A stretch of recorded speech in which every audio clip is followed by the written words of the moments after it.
Hello, very good evening to you. Welcome to ITV News. This is Monday night's calendar. Hello, thank you for joining us, and here are tonight's main stories. An inquest into the death of a trainee West Yorkshire police officer hears claims of bullying and racism at work before he took his own life.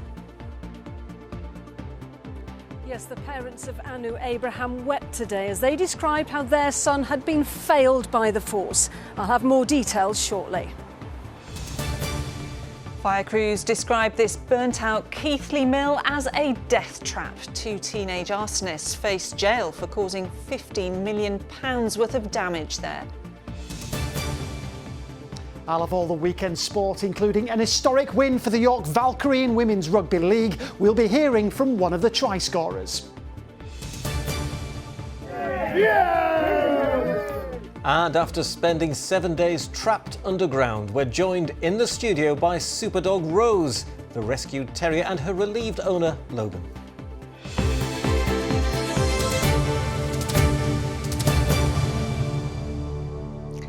Good evening. The parents of a trainee West Yorkshire police officer who took his own life wept during the inquest into his death today as they described how he was bullied and suffered racism at work. Anu Abraham was 21 when he died. He had been on placement at Halifax Police Station alongside studying for a degree. His parents say he was exhausted and left without support. Katie Oscroft has been at Rochdale Coroner's Court for us today. It's a difficult time for the family of Anu Abraham.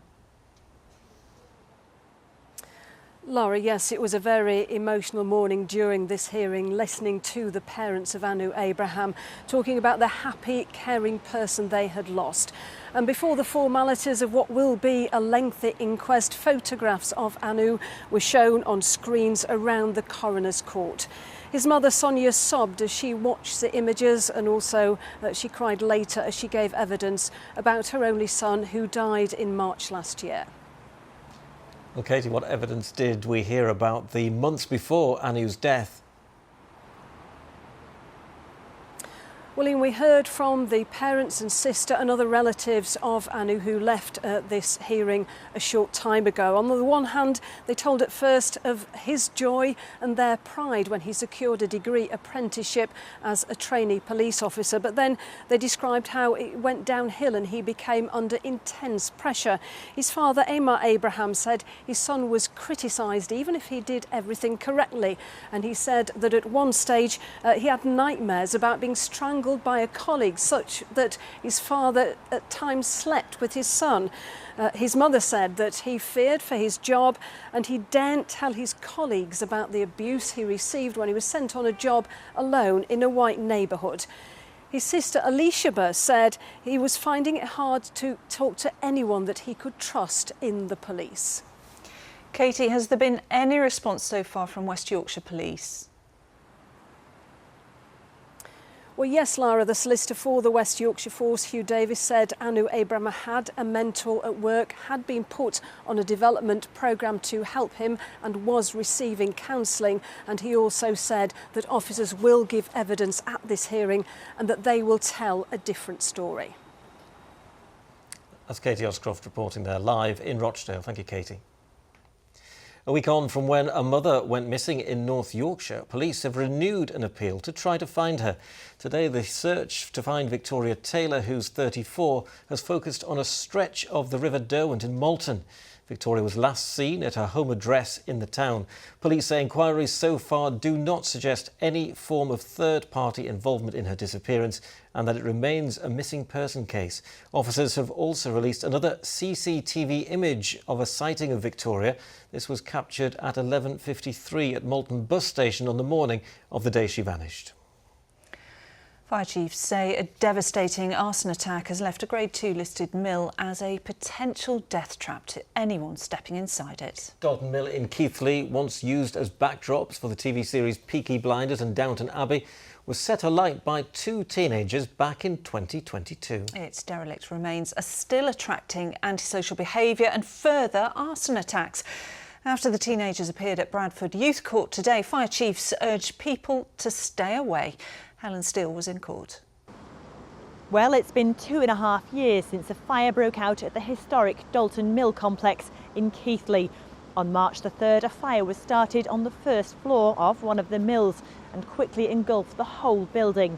More than 100 firefighters were on scene, and it was a week before they could leave. But that's not the end of the story. According to West Yorkshire Fire Service, the building has become a danger to the public, and crews have had to attend at least 7 fires in the last 2 months. The building is unsafe, and all the time we're putting in our firefighters, the building's becoming more unstable, the walls are unstable, the flooring's unstable, and firefighters are risking their lives. So doing something like this isn't just the immediate cost, it's the aftermath. It is the aftermath, and this has been devastating for the community of Keighley and Bradford. It's an historic building, a Grade 2 listed building, and hopefully these prosecutions serve as a warning to people. Well, 2 teenagers, 18-year-old Mackenzie Mottram and another 17-year-old who can't be named, have already been found guilty of arson. During their trial, the court was shown mobile phone footage of the fire being started, and that was shot by one of the defendants. Damage to the building is said to be in excess of £15 million, and local businesses said they lost out on tens of thousands of pounds. Well, today, the judge at Bradford Youth Court said that his sentencing powers were not enough. He said given the risk of harm and the level of damage, the sentence was likely to be in excess of the 2-year maximum sentence he could hand down. Both teenagers have been bailed and will be sentenced at Bradford Crown Court on October the 28th. That was Helen Steele reporting there for us. Now then, you are, of course, watching Monday night's calendar with Lara Rostron and Ian White. Thanks for being with us tonight. Still to come. In sport, it's enough to give goalkeepers sleepless nights. This howler gifted Sunderland a 97th-minute equaliser. That and the rest of the weekend's action coming up. And we'll be joined in the studio by Rose the Terrier and her owner Logan, following her miraculous rescue after being trapped underground for 7 days. But first, a protest is taking place in Rotherham this evening after residents of the town's hospital accommodation were told they face eviction. 76 people, including international employees who moved to the area for their jobs, were told earlier this year that a fire service review of the 1970s buildings meant it was unaffordable to bring them up to modern standards. Well, Emma Wilkinson is in Rotherham for us this evening. And Emma, what are they calling for? Well, here outside the hospital, protesters are asking people to sign a petition asking for the evictions to be halted. They want any reports relating to the decision to be made public, and they want any necessary repairs to the buildings to be carried out, because they say these accommodation blocks are people's homes, and many have now been left scrambling to find affordable accommodation in a competitive rental market. Earlier, I spoke to one tenant who didn't want to appear on camera because of the sensitive nature of their medical role, but they've lived here for 12 years and said they were really angry about the way this situation has been handled. This came totally out of the blue. There's a very limited market available in Rotherham. Certainly the prices that I've seen aren't especially comparable for myself and anybody on my kind of income at the moment. It's a really big worry because it's potentially a situation where you're going to be made homeless. There's obviously no attempt to communicate with us or to assess the likely impact on us. I just feel betrayed. They don't seem to have a lot of regard for frontline healthcare staff other than as resources. And Emma, what has the Trust had to say about all of this? Well, it's that it understands people's concerns, that it's held listening events and one-to-one meetings with residents to try to help. But these buildings were built in the 1970s, and the Trust said in a statement that a recent risk assessment identified some fire safety risks that mean they can't continue to be used as residences unless the risks can be rectified. It's added that it's committed to working with affected residents to help them find alternative accommodation and to retain them at the Trust for the benefit of patients. Well, many of those at the protest here don't accept that explanation for why people need to leave their homes. They feel residents have been treated very poorly, and they have the support of the local MP. The initial correspondence was appalling. Having a note shoved under your door telling you that you're going to be made homeless is not the way that we treat our NHS staff. Secondly, I know that they're trying really hard to rectify this, but we need to understand the trauma that this has caused people, but also that some people came here from around the world to help Rotherham, to help our NHS, and the accommodation they thought was part of their package. So to have that taken away has been really devastating for people. Well, the Trust says no one has been asked to leave before the end of their current lease, but it's still a very worrying time for many residents, and some are really hoping that the Trust will still change its mind. OK, that's Emma Wilkinson reporting live for us in Rotherham. Thank you, Emma. Time for sport now, and history made by one of our rugby league teams.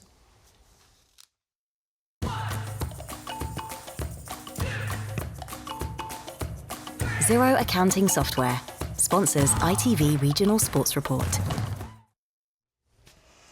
Well, it's Monday, so of course Chris is in the studio. It's good to see you. And you, both of you. Thank you very much. Welcome back, Ian. Thank you. Did you miss me? Oh, loads. I bet you did. Go on. What a result then for York Valkyrie. Yeah, and you know what, Lara? Not many saw this one coming either. York, the huge underdogs, going into yesterday's Women's Super League Grand Final against the St Helens team, looking to win the treble on their own turf. I just couldn't believe it. You know, I knew I'd got it down, but I wasn't quite sure that the camera would have seen it in time, because I'd put it down and then they lifted it back up. So I thought, oh, let me in the final, because I'd been playing with a lot of the girls for a lot of years, and we'd just fallen short a few times in finals. So from a personal note, I did actually have thoughts sometimes, like, are they winning because I'm not playing? Like, am I an issue here? Why they've won a grand final because I'm not on the pitch? And I think first time ever in Women's Super League. But you know what's next, don't you? You've got to do it 3 times in a row now. That's what we was talking about on the way home. You know, I sat next to Lindsay Anfield and I said, well, what's next? What do we do now? And then she goes like this, 3 times in a row. We're going to go for 3 times. Triple champions. Let's go. Fingers crossed you can do it, Kelsey. Thank you so much for talking to us. Congratulations again. No, thank you. Thank you so much, guys. Oh, Kelsey, she's wonderful, isn't she? Isn't she? Speaking so openly and honestly as well about, you know, her self-confidence, about going off and having a baby and coming back. Amazing. Amazing role model as well. Did you notice as well on the TV screen behind her, she was rewatching the final as well. She wanted to watch it again, make sure it was real, didn't she? Good for her. OK, switching to men's rugby league now, and Hunslet are on the verge of promotion to the Championship after winning the League One final yesterday. The South Leeds club will take on Swinton in a promotion-relegation decider next weekend after defeating favourites Keighley yesterday by 20 points to 6. Well done to them. OK, on to football, and I'm sure many of you will have seen it already, but for those who haven't, stand by for one of the biggest goalkeeping clangers of all time. With just 30 seconds of stoppage time remaining and with Leeds leading Sunderland 2-1, Ilham Melier somehow let a shot squirm past him and into the net. Ouch. Elsewhere, Sheffield United remain unbeaten in the Championship after 2 goals from Jezeren Raksaki saw off Luton at Bramall Lane, and a last-minute goal from Shay Charles gave Sheffield Wednesday a 2-1 win at Coventry. OK, in League One, Huddersfield ended a run of 4 straight defeats, beating Yorkshire rivals Barnsley by 2-0. 2 goals from Will Evans gave Mansfield a 5th straight win, 2-0 over Blackpool, and Rotherham's results are also picking up. Back-to-back wins secured a 2-1 victory over Reading. And in League Two, Doncaster got the better of Grimsby. It finished 3-0 at Blundell Park, and the points were shared between Chesterfield and Walsall. 2-2 the final score. Harrogate drew 0-0 at Swindon, and Bradford play Newport tonight. And finally from me, it's huge congratulations to multiple Paralympic gold medal winner Hannah Cockcroft, who on Saturday tied the knot with her new husband Nathan Maguire, a fellow Paralympic athlete at Halifax Minster. What a brilliant day, and the weather played ball as well, didn't it, for them? They both deserve it, don't they? Totally, yeah. Yeah, congratulations to them. Thank you. Welcome. Lovely couple. Yeah. Well, next to Yorkshire's success at this weekend's National Diversity Awards, which celebrates people and organisations who go above and beyond. Yes, there were some famous faces there too at this glitzy event, and James Webster was there too.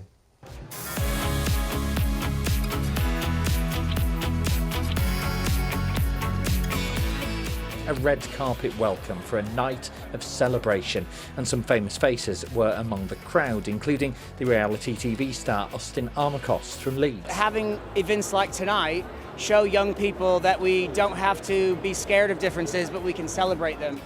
All the nominees here have reason to celebrate. They've all been invited in recognition of the different ways they've made themselves role models in their communities. Among the nominees, Leeds First Friday, the largest trans plus social group in the country. Every month we have a newcomer event, and we see anxious trans people coming to Leeds, finding their feet, and then returning and helping other people, and it's just like a beautiful virtuous cycle. The awards are now in their 13th year. I think there wasn't an avenue for people to get recognised from the hard work they do in communities. Coming from where I came from Leeds, from an inner city area where role models were few and far between, it was important that I celebrated the ones that really did give me a chance in life and wanted to celebrate them as well. One of the winners was Nazim Ali, a careers advisor in Bradford, who's raised hundreds of thousands of pounds for charity. I know how hard life can be when you don't, you come from a poor background.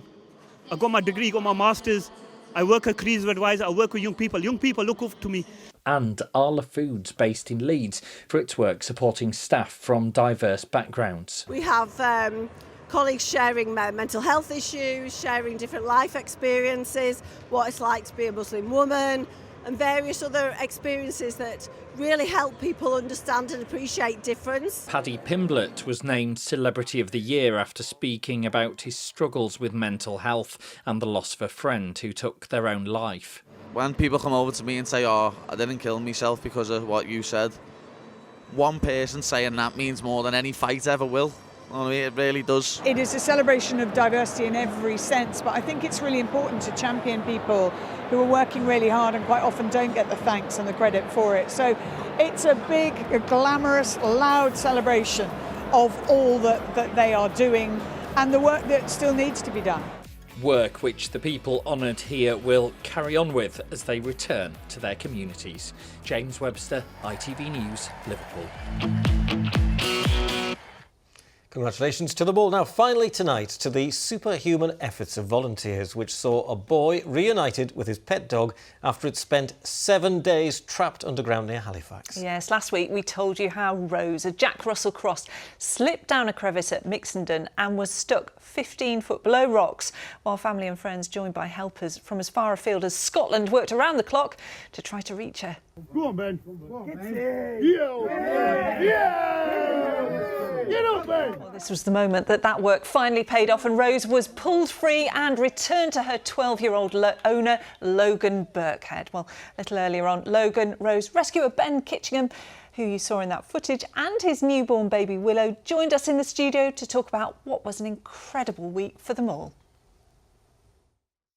Not really. She was just proper shaky and nervous. Do you think she was in shock? Yeah. Yeah. But you gave her a big cuddle to reassure her. And we've seen that lovely photograph of you falling asleep and then with Rose asleep next to you as well. Ben, what does it all mean to you to see Logan and Rose reunited? Seeing that photo made every bit of effort, and same with all lads that mucked in, they all said it made it well worth every hour, minute we spent working to get him out. The picture just meant everything. It was class. So obviously it was a bit of a roller coaster of a week, but not only did you have a dog that was stuck that you were trying to get out, but you also had a baby that had to come out as well. Yeah. And there's little Willow in your arms. 2 bonuses in 1 week. Yeah. What's it been like for you? Oh, it was mad. Running on no sleep because we started Friday, worked pretty much all the way through with very little sleep. Come to Monday, I had to knock it on head because I'd promised her we'd fit the car seat and get ready for Willow coming. Obviously, last minute as usual. But you did make it home for to the hospital for Willow's birth. We got Monday night in bed, and then had C-section Tuesday afternoon, and then I had to leave the hospital at 10 at night, so I was meant to go home. So Rachel thought, well, to get a few hours sleep.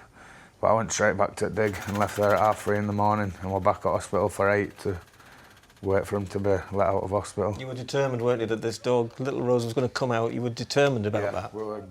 Well, we knew, as soon as we knew we could get food to her, we were adamant she was coming out.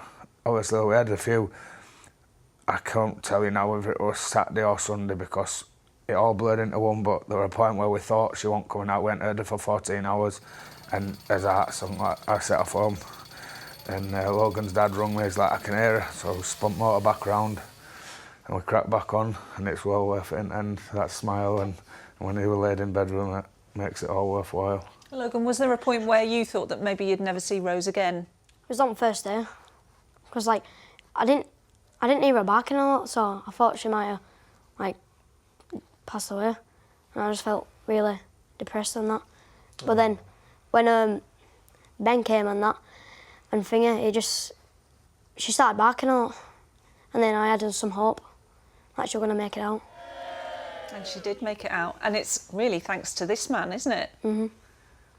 What would you like to say to him? Cheers. You're welcome, mate. And how's Rose? Because she's got a lovely, wet, shiny nose. That's a good sign. Yep. She seems happy in herself, I think. She's loving it at home, isn't she? Yeah. I love being all the attention and being on the telly. Mhm. And you said she's been sleeping a lot as well, has she? Yeah, she's just been sleeping a lot. All right. Well, it's good to see her looking so fit and well, and lovely to see her in your arms. It's lovely to see Willow in your arms, Ben, as well. So thank you for coming in. Cheers. Cheers. Right, well, after that, let's get the weather now. Here's Emma Jessen. Good visibility on the horizon. TUI sponsors ITV Yorkshire Weather. Hello there, hope you've had a super day. As we plunge into the new week, it's looking rather unsettled with sunny spells and showers or longer spells of rain at times. A mild start to the week, temperatures a couple of degrees above average, but turning cooler from Wednesday onwards, and also the potential for some grass frosts at weekend. Yes, you did hear correctly. So low pressure out to the west is the main driver of our weather at the moment. Cloud and showers circulating anti-clockwise around that, and the air mass sequence movie demonstrates very clearly how we get this cold plunge from Wednesday onwards as the low starts to move away. Rewinding though to the next few hours, you can see that any earlier showers tend to fade, but from midnight it's all downhill. Well, it would be, and you can see this cloud and some more outbreaks of rain starting to push up from the south, also quite misty and murky, especially over higher ground, but temperatures slightly up on where they were last night, so another mild one. Into tomorrow then, the sun's up at 7:22, sets about 6:25 in the evening. It's a damp, overcast, misty start to the day, as you can anticipate. The sky's brightening from the south. Along with that, though, comes another fair scattering of showers, and a few of those could prove a bit heavy at times. The breeze starting to freshen up, and temperatures a degree down on today's values, but still a little bit above average for the time of year. And the showers continue overnight into Wednesday. Wednesday is going to be a windier day, still a mix of sunny spells and scattered showers. For Thursday, we've got more of that northerly feed, so even though things are turning drier, we're expecting fewer showers Thursday and Friday. Those temperatures are most definitely on the slide. That's the way it's looking at the moment. I'll catch you later on. Till then, have a good evening. Bye-bye. TUI sponsors ITV Yorkshire Weather. Yes, thank you very much. Emma, it's lovely to have you back, Thank you very much. It's nice to be back. It really is, yes. Lovely to see you, and we'll see you again for the late news at 10:40 and tomorrow night at 6. Thanks for being with us. Good night. Bye-bye.